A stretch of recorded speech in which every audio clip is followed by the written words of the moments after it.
Hi guys, welcome back to my channel. If you are new here, my name is Elizabeth. Today we are going to be refilming my labor and delivery story. If you are new here, do not forget to hit that subscribe button. And I never realized how hard it would be to film a sit-down labor and delivery story. And I'm sure it's not this hard, but when it happened like 9 months ago, it's hard to remember, at least for me. So I have it all written down to be smart, so that way I'm not all over the place. And my last video was absolutely horrible and the volume was up and down.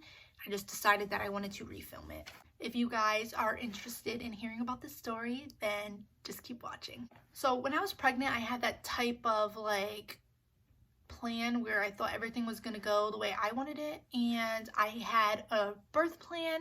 I had watched videos. I went to prenatal group faithfully every week, and I wanted everything to go exactly how I wanted it, even though I knew that was so unrealistic.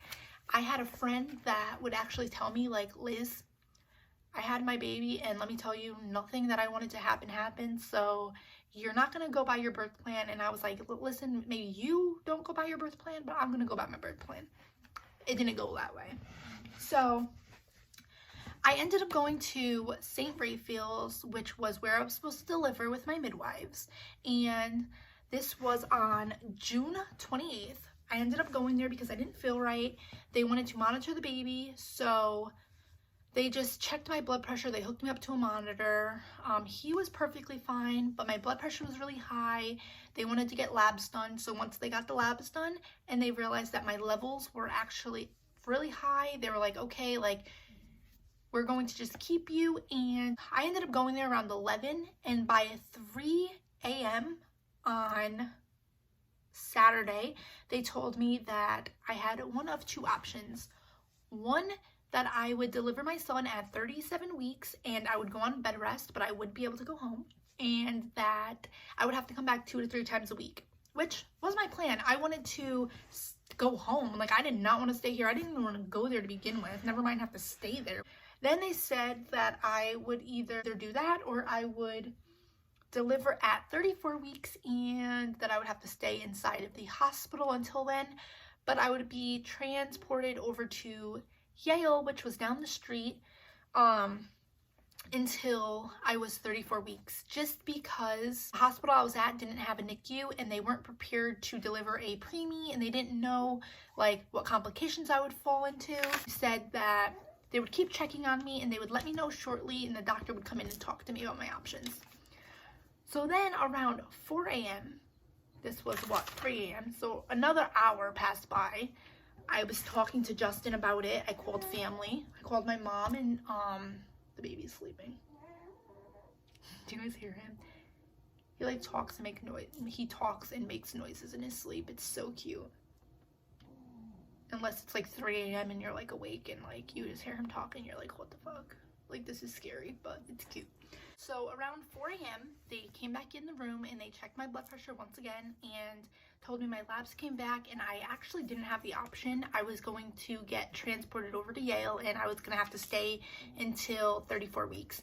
Now at this time I was 32 weeks, so it was still 2 weeks away. They told me I had all the characteristics for something called preeclampsia, which you develop after 20 weeks of pregnancy.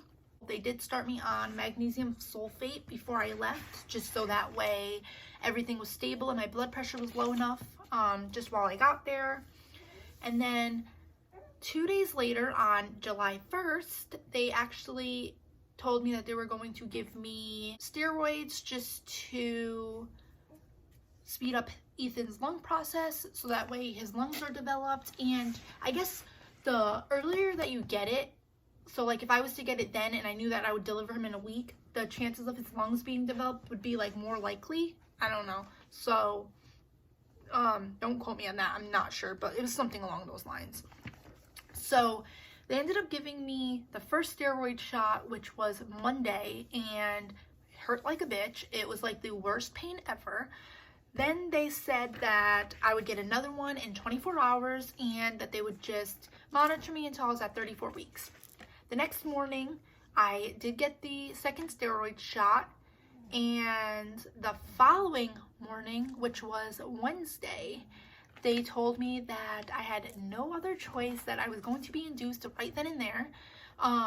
I was by myself. Justin actually went home because he was still working, and nobody knew like what we were even dealing with at this point. He called out that Saturday. Sunday, I think he had off, and then Monday, I don't remember if he called out Monday or he went back to work, but I do know that like he didn't talk to any managers or anything yet. So then he went home, and I had to call him and my mom and my sister and tell them that they needed to get to the hospital right away because I was actually being induced and I was by myself, so I was petrified. Now, at this point, I was panicking. My mom and my sister actually came, and they were sitting in there with me while the doctor talked to me. They told me like what to expect, and that was it. Now, I don't know if any of you guys like remember, but you know how like when you're pregnant, like everything just annoys you? So I'm going through this like traumatic experience, and the nurse that was in the room was like smiling and like all like perky, and I was just like not having it. So I didn't want to be rude, because anyone that knows me, I'm not a rude person. I said to the doctor, I just want everyone out of the room. Now at this point, it was just me, the two doctors, or the doctor and the nurse, my mom and my sister. So everybody started getting up to leave, and I told the doctor I want my sister to stay. So technically I just kicked out my mom and the nurse. And later on, I'd explain to my mom exactly why I did that, just so that way she didn't get like upset or anything, and she totally understood. But my sister ended up staying in the room with me. Anyone that knows me and my sister are super close. She is my absolute best friend. She is 4 years younger than me. Just a little insight. She's actually pregnant right now with a little boy that is going to be due a week before Ethan's birthday, which is so exciting because now Ethan gets to grow up with a best friend. But yeah, like I just wanted her by my side. Even like during my pregnancy, I told my mom, and like everyone knew that her and Justin were going to be the two people that were in the room with me. And that was that. No one was upset about it. Like that was just what I wanted, and I knew that if she was in the room, I felt safe. Not saying that I don't with my mom there, but with her in the room, I just knew that I felt safe, and that like nothing was gonna happen to me. And obviously, when you've never been through like an experience, you don't know what to expect, so you're gonna be scared no matter what. They ended up giving me something called a balloon catheter. I was not dilated at all, and I was completely hard and closed, so they did have to get me to dilate. They gave me this balloon catheter, which I would keep in until I was 4 centimeters dilated. The first time they did it, it didn't work, so they had to actually do it again. You guys can do some more research on that. It's kind of disgusting, so I don't really want to talk about it. I think I talked about it in my first vlog, but I'm not going to talk about it in this one. Then after that, they realized that they wanted to hurry up and speed up the process, so they started me on Pitocin, which is what you normally get when you get induced. It's just like some medicine, like an IV bag thing that like drips into you. This was all happening Thursday or Wednesday, and I don't remember any of Thursday. To be honest, it might have been late Wednesday that this happened. Yeah, it might have been like Wednesday at 12 midnight. And then like going into Thursday. I don't remember, honestly. You know how like days just like speed by and you forget everything. But my sister did stay in the room with me the entire time, and the nurse that I had in the room, Justin also stayed in the room with me too, but the nurse that I had in the room was absolutely amazing. She stood by my side when I got the epidural. She held my hand. She was like the best nurse ever. If I could go through it again, or my next baby, I'm definitely delivering at that hospital, because I was just so satisfied with like my experience as far as labor and delivery. So the baby's heart rate actually started to drop, so they wanted to speed it up as fast as possible just to get him out so that way he is safe. But I was obviously nervous, and my stress was not making it any easier, so I told them to just please give me the epidural, and hopefully that would help like reduce my stress.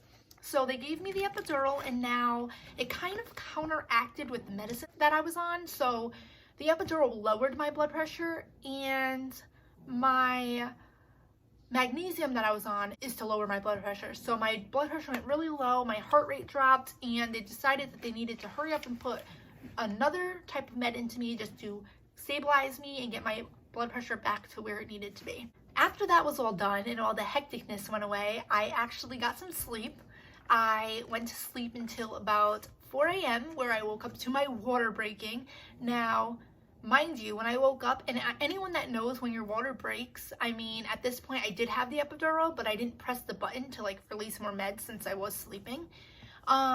When your water breaks, you get like a rush of pain, like right after, like your contractions are just intense. It's just so bad. I was like pressing the button, like freaking out, and Justin was still sound asleep in the corner, like living his dream. I was like pissed off, screaming on top of my lungs at him. Ask Margarita, she could literally tell you that this story is 100% true. So the doctor came in the room and checked me and said that yes, like your water did break. Margarita kept telling me like, you were gonna deliver this baby in an hour, and I was like, no, I'm not, because that's unideal. But around 5:40, I felt the need, like I needed to push. So the doctor came in, he checked me, and so the person that delivered Ethan was actually a guy. I don't know if I say he or she, but you get the point. He checked me and he said, okay, like you are 10 centimeters. We're going to get the operating room ready and we're going to bring you down. Now, the reason why I needed to go into the operating room was for one of two reasons. One being that it was the closest place in the hospital to the NICU where Ethan was definitely going to be going. And two, just in case of an emergency, if I needed a C-section, I was already there. When I went down to the operating room, it was just me and Justin. They were talking to the other doctors about Margarita being in the room too, but there was already 15 doctors in the room, and by the time I got down there, it was already like so crowded and I was already ready to push. Like, also too, when I told them that I needed to push and they started to like rush to wheel me down, obviously if you get a C-section, you need to gear up. So it was the same protocol. Justin was still sound asleep because he never woke up the first time that I woke him up. I'm screaming at him. He finally jumps up. They throw the gowns at him and they're like, throw this on, like we have to go. So he's like running out the room, throwing his like the slipper covers on, or the shoe covers, and running down to the room. They open up the door. I'm already pushing like in the hallway. I did not care. I just wanted this baby out of me. It was like so uncomfortable, and honestly, let's be real, it hurts when like you have to push. It's not a good pain, obviously. So I got down to the room around like, I don't know, I didn't look at the time, but at 5:52 I did have my son. He was a beautiful, healthy 3-pound, 10-ounce baby. He was 17 inches long, and I will insert a picture right here of what he looked like. He was super tiny. That is my labor and delivery story. He's actually awake now. Hi, baby. And I don't know if I showed you guys, but this is actually like the picture of him. That's actually the picture of him when they brought me down to get the ultrasound too. Hold on. Look how big he got, guys, from my last video. If you guys see that, like, he's huge now. So that is my labor and delivery story. If you enjoyed, please remember to give it a thumbs up. And I would like to film my NICU experience just in case like any of you moms like are going through this or have gone through it, are going through it, might have to go through it. You guys can watch just so that way you guys can get a little bit of insight. I know everyone's experience is different, but it would just be nice for you guys to be able to know my experience and maybe just to like lift a little bit of weight off your guys' shoulder. So hopefully that will be posted this Saturday. Don't forget to hit that subscribe button, and if you would like to be notified when that video goes up, just hit the bell after you subscribe, and I'll see you guys next time. Bye.